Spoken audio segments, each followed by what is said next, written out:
जय जगन्नाथ आम आज आसलु महाशिवरात्रि समुद्र को गाधिया आसलु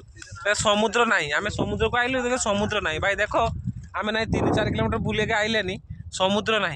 समुद्र पड़े आज बहुत भीतर को ये छुआ मैंने देख बुलूँ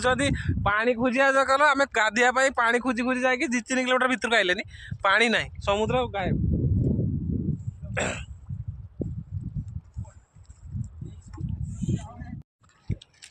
अरे माने माछ धरिया समुद्र बाही देइछन्ति कि मत नागुच भाई माछ धरिया ना कि समुद्र आज बाही देइछन्ति समुद्र पानी डुबे ना भाई माने आम बहुत कष्ट करके 3-4 किलोमीटर चलिक आसला फाइनाली आम समुद्र पानी पाईगलु है तो आम गाधे जाऊे गाधी सारापर मुझे ब्लॉगटा करुँच कंटिन्यू करुँच बहुत बाट आम चल चल देखो कूल देखा जाऊनी प्राय तो कूल मत लगुच 3-4 किलोमीटर हम कहीं आमको 20 मिनट पाखापाखि चलिया पड़ा 20 मिनट पर आइला ये जस्ट आम पा पाइजे तो